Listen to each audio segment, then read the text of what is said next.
And with Republicans in control of every branch of government, Democrats are left with very few options while trying to block President Trump's Supreme Court nominee.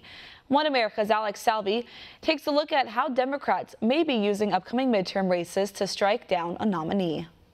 In what may be the biggest political story since the 2016 presidential election, the fight to replace outgoing Supreme Court Justice Anthony Kennedy is just beginning. We will begin our search for a new justice of the United States Supreme Court that will begin immediately.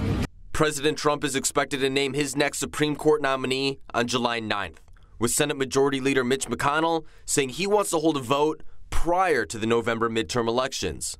Just because the vote will likely occur before the midterms doesn't mean they won't have an effect on the confirmation process. Republicans currently hold a 51-49 majority in the Senate, and with Senator John McCain's health still in question, Republicans have very little margin for error. With a Republican president, a Republican majority in the Senate, and no filibuster, Democrats are left with one option. Nobody appointed Donald Trump king. Nobody makes it to the Supreme Court without going through the United States Senate.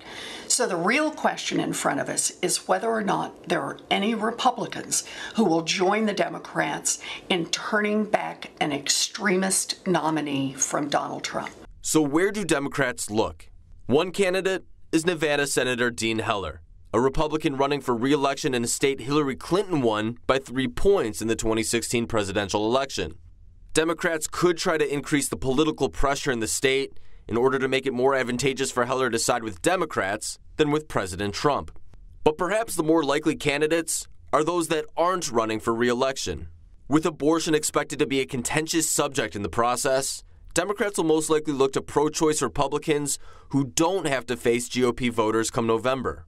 I emphasized that I wanted a nominee who would respect precedent, a fundamental tenet of our judicial system. Maine Senator Susan Collins has already voiced her opposition to any nominee who looks to overturn Roe v. Wade and has pushed for a nonpartisan nominee. Alaska Senator Lisa Murkowski has urged the president to broaden his list of candidates in hopes of finding a more centrist nominee who can be confirmed in the Senate. Another avenue for Democrats is to look towards lawmakers who are outright leaving the political arena. Tennessee Senator Bob Corker's been at odds with the president for most of his term and is retiring from his seat in 2018. Arizona Senator Jeff Flake has also had his differences with President Trump and also won't be seeking re-election come November. I think myself and a number of senators, at least a few of us, will stand up and say, let's not move any more judges until we get a vote, for example, on tariffs. Democrats may look to sway these two votes away from the Republican majority as a form of payback for their past feuds with President Trump. However, it's important to note, every aforementioned name voted in favor of President Trump's previous pick, Justice Neil Gorsuch.